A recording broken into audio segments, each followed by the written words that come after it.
The rope bit into Clara Whitfield's wrists before she understood what was happening. And by the time she understood, Deacon Pruitt already had her stumbling out through Millbrook's church doors into a wind sharp enough to cut skin.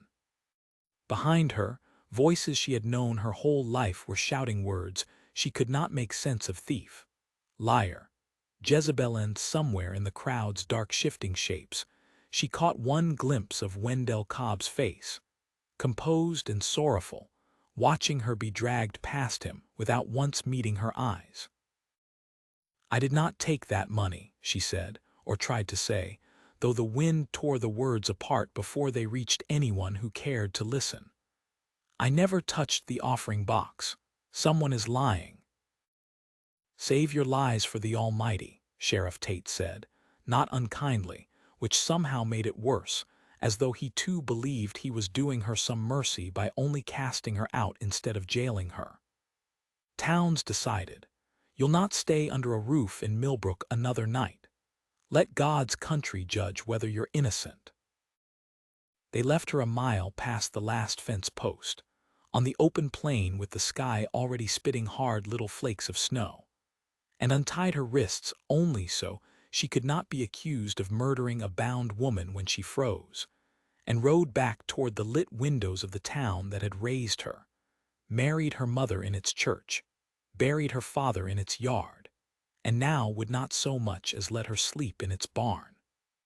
Clara stood alone on the whitening grass until the last hoofbeat faded, and then she started walking, because stopping meant lying down, and lying down in that cold meant not getting up again. She had no husband to ride after her, no father living to stand between her and the mob's decision, only a small rented room above the milliner's shop and 2 years of teaching Millbrook's children their letters. And she understood, walking, that this was precisely why the town had found it so easy to settle its blame on her rather than on a deacon's favored nephew. An orphaned schoolteacher with no protector was a convenient shape to pour a congregation's fear into.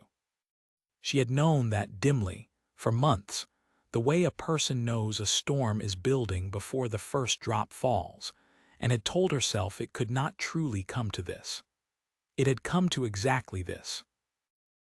She did not know how long she walked before her knees simply stopped answering her. Tokala found her because his dogs found her first, 2 lean shapes circling something half buried in a drift, with an urgency that made him rein his horse around before his hunting party had gone another 20 yards. He knelt beside the shape and understood in one look what it was. A woman, settler by her dress, blue-lipped and barely breathing. Snow already drifted along one side of her body, as though the land itself had begun the work of claiming her. "She lives," he said, pressing 2 fingers beneath her jaw and finding a pulse there, faint and stubborn as a coal beneath ash. "Barely. Bring the travois." Hoda, riding beside him, did not move to help. A settler woman, alone on our hunting ground in winter.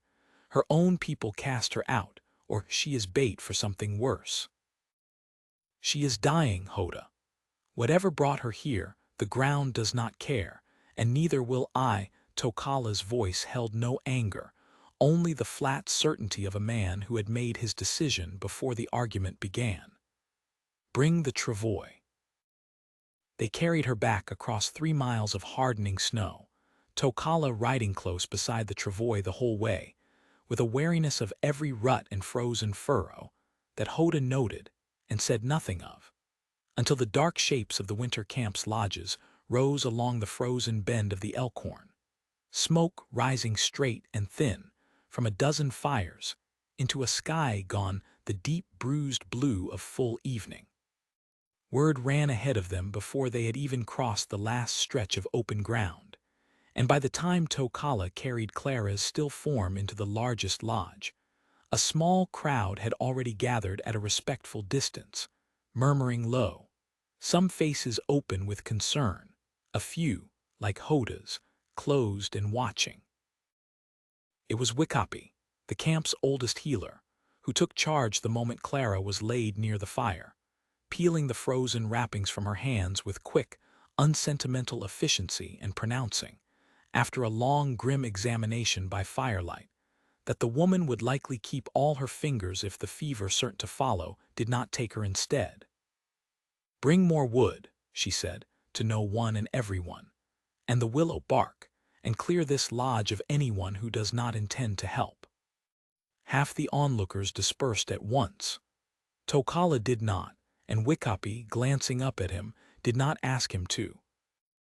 Clara woke to firelight and the smell of wood smoke and something rich simmering nearby. And for a long moment she believed she had died and gone somewhere strange, because the face bent over her, dark-eyed and steady, belonged to no one she had ever known in Millbrook. "You are safe," the man said in English, careful and unhurried, as though he had chosen each word before offering it to her. "You were near dead in the snow. My name is Tokala. This is my people's camp." "Lakota," Clara whispered, the word coming to her out of half-remembered talk around Millbrook's stove, talk that had always carried a curl of fear in it she had never questioned until this exact moment. Lying warm and alive in a shelter that talk had never once described as gentle. "Yes." Something flickered behind his eyes, patient, as though he had heard that same flat naming 1,000 times and decided long ago not to let it wound him anew each time. "You need not fear us. Rest. There will be time enough for questions when the fever passes."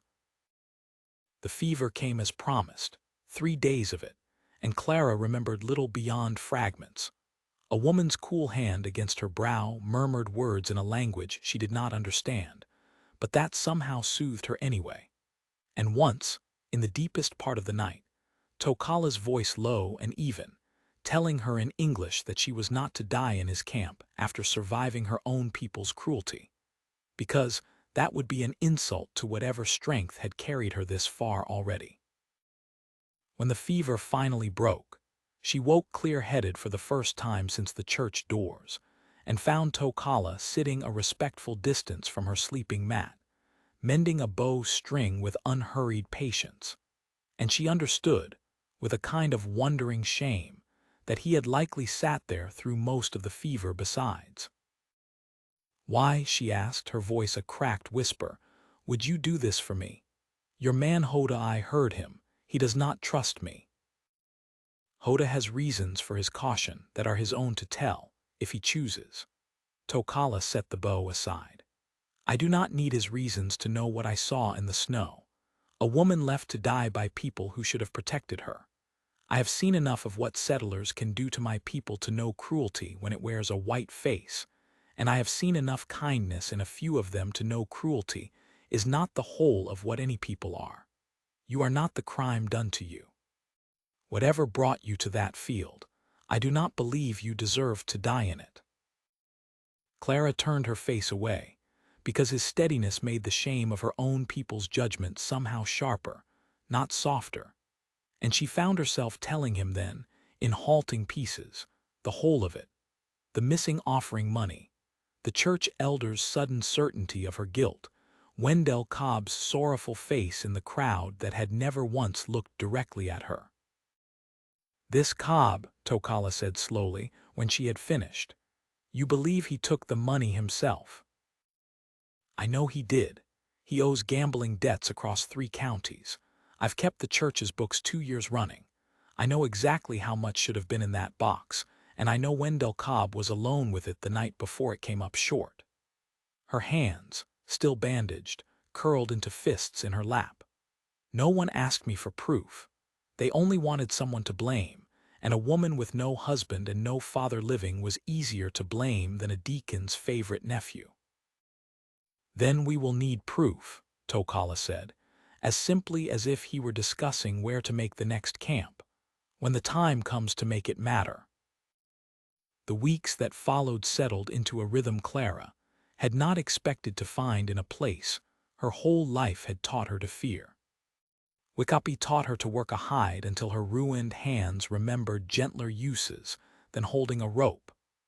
The children of the camp, curious and unafraid, taught her a dozen words of their language in exchange for the English names of things she pointed to.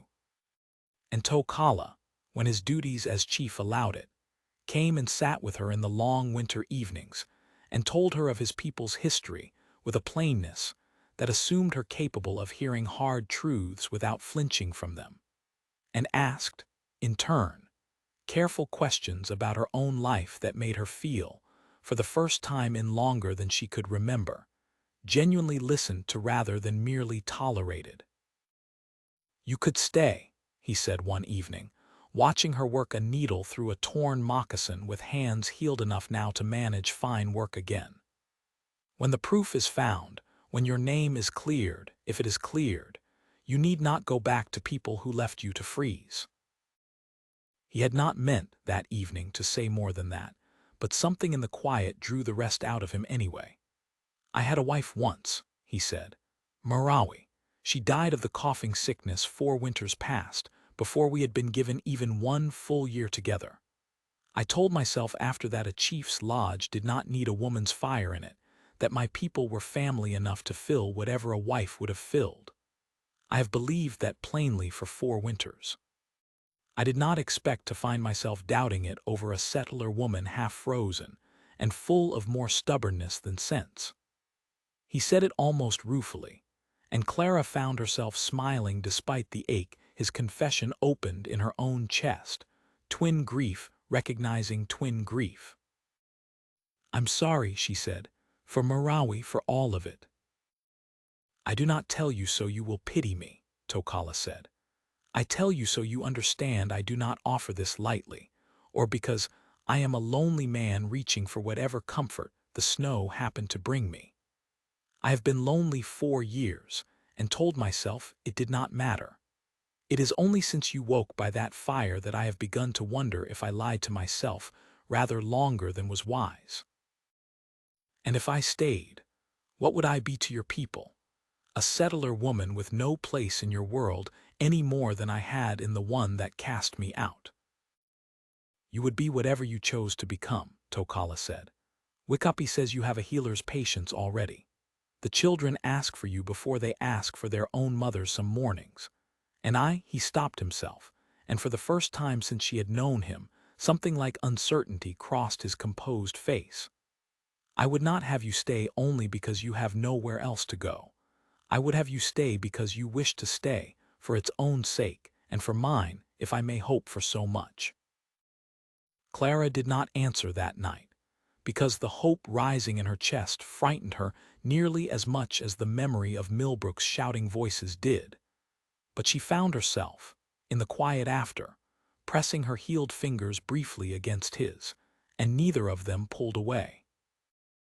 Hoda's mistrust did not thaw so easily. He watched Clara through the winter with a wariness that never quite became cruelty, but never warmed into welcome either. And one evening, when Tokala was away settling a dispute at a neighboring camp, Hoda found her alone at the river's edge, breaking ice for water. "You should know why I do not trust your kind so easily," he said, without preamble, in the blunt way of a man who had decided the conversation was owed. "Soldiers burned my mother's village when I was a boy no taller than that water bucket. I watched it from a hillside because my father carried me there and told me to run if the smoke reached us. It did not reach us. It reached everyone else." He looked at her, not with hatred, but with a grief so old it had worn smooth at the edges. "I do not say this to frighten you. I say it so you understand that Tokala's kindness to you is not blindness. He sees exactly what your people are capable of. He has simply decided you are not only that." "I'm sorry," Clara said, and meant it fully, "for what was done to you. I can't undo it. I can only tell you I would never." "I know," Hoda said, cutting her off, though not unkindly. "I have watched you 2 winters' worth of moons in a handful of weeks. You are not the soldiers who came to my mother's village. I judged you before I knew that. I am telling you now because Tokala deserves a woman who understands the whole weight of what she is choosing, not only the warm parts of it." It was not forgiveness, not yet, but it was a door left ajar where before there had been only a wall, and Clara understood it as the gift Hoda meant it to be. She earned more of that door's opening a few weeks later, when Hoda's youngest nephew, a solemn boy of perhaps 7 who had taken to shadowing Clara during her lessons with the other children, slipped on river ice and came up screaming, his forearm bent wrong beneath his sleeve. The camp's healer was away tending a birth 2 lodges over, and it was Clara, 4 years of setting her own schoolroom's scraped knees, and once, memorably, a neighbor boy's broken wrist behind her, who knelt in the snow and set the bone herself before the boy's fright could make the break worse, murmuring nonsense comfort in English the child could not understand, but seemed to draw steadiness from anyway, while an older girl ran for splinting bark. Hoda arrived at a dead run and found his nephew already bound, pale but no longer screaming, gripping Clara's healed hand hard enough to bruise it. He said nothing to her that evening, but the next morning he left a fresh-tanned hide folded outside the lodge where she slept, and Wickapi, seeing it, only nodded as though a debt long overdue had finally been paid. The children, after that, stopped merely tolerating Clara's presence at their lessons and began seeking her out for it. And in the trade of her letters for their words, she found herself, for the first time since her own mother had died years before, filled up rather than emptied by the teaching of it. She taught them the shapes that made English words on scraps of bark and hide. They taught her that the word for the river she now called home meant something closer to the water that remembers. And she thought, learning it, that she had never once heard a settler give a river so tender a name. It was on one of the long, fire-lit evenings that followed, snow still deep outside, but the worst of the killing cold behind them, that Tokala told the assembled camp an old story of a fox who outwitted a hungry winter through patience rather than strength, his voice unhurried and sure in a way that held even the youngest children still. And Clara, watching him across the fire, felt something in her chest settle into a certainty she had been too frightened to name until that exact moment. She did not know, yet, what shape a life built beside this man might take, whether it could hold against the disapproval his own people or hers might still muster, whether love built out of a winter's rescue could survive the ordinary seasons that would follow it. But she knew, watching the firelight move across his steady, careful face, that she no longer wished to test whether she could live without finding out. Clara had not waited idle for spring to force the question of her innocence into the open.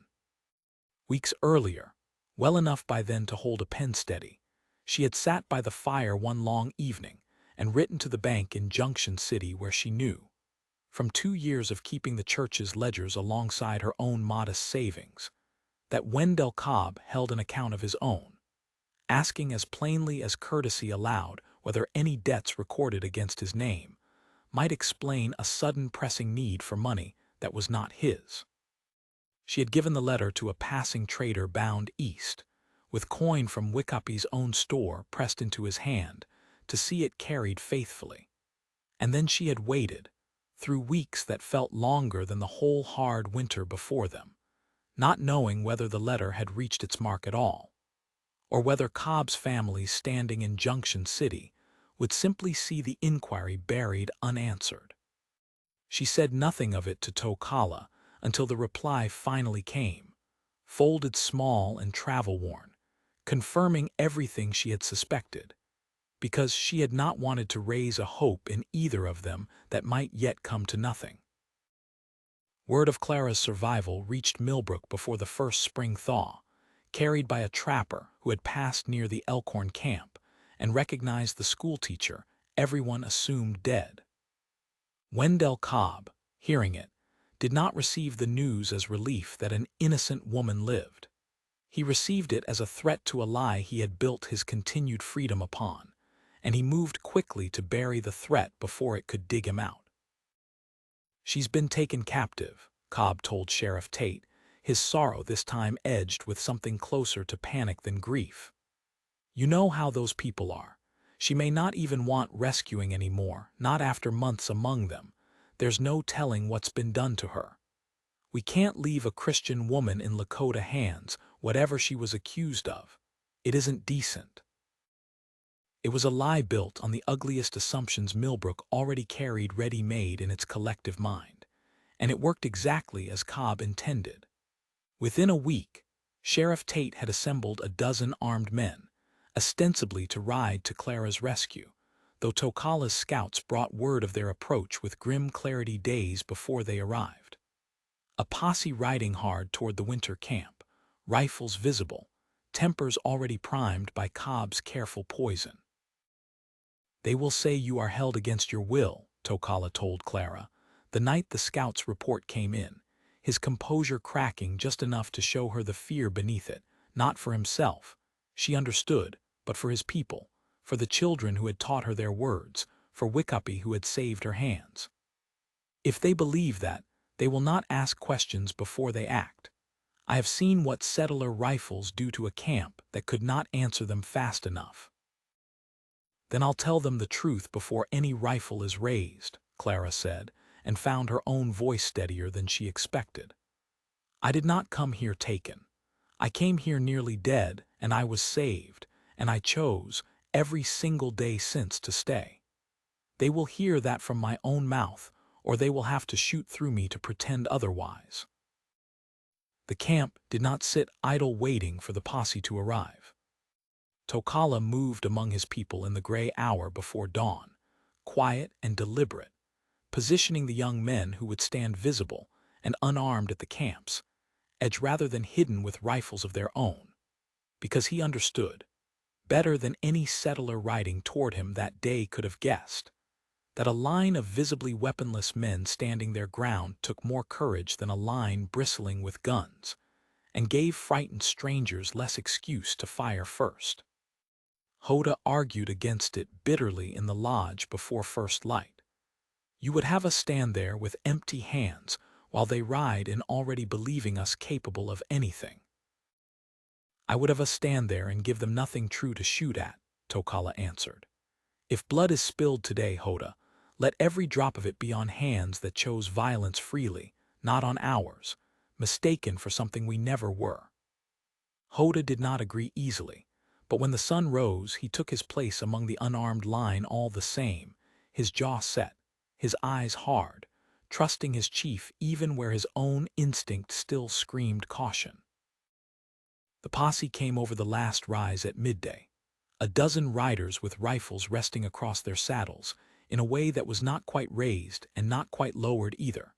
Sheriff Tate at its head with his own weapon still holstered, but his face set hard, Wendell Cobb riding just behind him wearing an expression of manufactured concern that curdled into something closer to horror the moment he saw Clara walking out from the camp's edge to meet them, upright, unharmed, and entirely unafraid. A ripple went through the mounted men at the sight of the unarmed line waiting calm behind her, several rifles lowering without their owners seeming quite to decide it, as though the plain dignity of the scene had disarmed something in them faster than any show of force could have. "Clara Whitfield." Tate's voice carried across the open ground, uncertain now that the reality in front of him did not match the captive he had ridden out expecting. "We've come to bring you home." "I have no home in Millbrook, Sheriff. You saw to that yourselves, the night you left me tied on the open plain to freeze for a crime I never committed." She stopped a few paces from his horse, close enough that every man in the posse could see her clearly, hands whole, face healthy, eyes hard with a fury 4 months in the freezing had only sharpened. "I was saved by these people, nursed back from near death by these people, and I have chosen of my own free will to remain among them. No one here has held me against anything but the cold I nearly died in, which is more mercy than my own church showed me." "She's been made to say this," Cobb started. "There's no way of knowing what threats." "The only threats I have known, Mr. Cobb, came from the men who tied my wrists and rode away laughing while I stood in the snow. Clara's gaze swung to him and did not waver. I've had a long winter to think on how that money truly went missing from the offering box, and on who was alone with it the night before it came up short, and on whose gambling debts 3 counties over might explain a young man's sudden sorrowful eagerness to see someone else blamed. I wrote to the bank in Junction City myself, Sheriff, the moment I was well enough to hold a pen, asking after any debts recorded under Wendell Cobb's name. The reply reached this camp 2 days past. She had not been entirely certain, until she watched Cobb's face go the color of old snow, that her wager would pay out so plainly. But Sheriff Tate had ridden long enough roads and seen enough guilty men to read that face, without needing the letter Clara produced from her sleeve. "Sheriff," Cobb started again, weaker now, "you can't mean to take the word of a woman who spent a season among savages over." The word landed wrong in the sudden quiet, ugly and small against the dignity of the camp, arrayed calm and watchful behind Clara, against Tokala standing unarmed and steady at her shoulder, against Wickapi, and the children peering from tent flaps with more curiosity than fear. And Sheriff Tate, to his credit, flinched at his own deputy's choice of word before he flinched at anything else in the scene before him. "Read the letter, Wendell," Tate said, quiet now, all the hard righteousness gone out of his voice. "Or I will, in front of every man here, and you can explain to them why a debt in your name at the Junction City Bank matches the sum gone missing from Millbrook's offering box to the dollar." Cobb did not stay to explain anything. He wheeled his horse and rode, and 2 of the posse's own men, disgusted at what 4 months of frozen cruelty had nearly cost an innocent woman, rode after him with the plain intention of seeing him answer for it properly before a circuit judge, rather than let him vanish into the next county's welcome. Sheriff Tate remained a long moment, hat in his hands, looking at Clara with an expression she had not seen from any Millbrook face in longer than she cared to count. "I owe you an apology I don't know how to make big enough, Miss Whitfield." "You do," Clara agreed. "I don't require it be made today. I require only that you ride back and tell the whole of Millbrook exactly what you saw here, since half of them will not believe a letter, but every one of them will believe their own sheriff's word." He rode back and did exactly that, and whether it was shame or plain decency that finally moved through the town in the weeks after, Clara never entirely knew, though word reached her eventually that the church had held a service confessing its error before the whole congregation, which struck her as considerably less than she was owed, and rather more than she had expected. She did not go back to collect the apology in person. She stood instead at the edge of the Elkhorn camp in the last snow of that hard winter, watching the posse's dust settle into nothing on the horizon, and felt Tokala's hand find hers, steady and unhurried, exactly as it had found her pulse beneath the snow all those months before. "You did not have to stay to prove your innocence," he said. "You could have ridden back with them today, once your name was cleared." "I could have," Clara agreed. "I thought on it standing there, and I found I did not want the home they finally offered me back, now that it costs them nothing to offer it.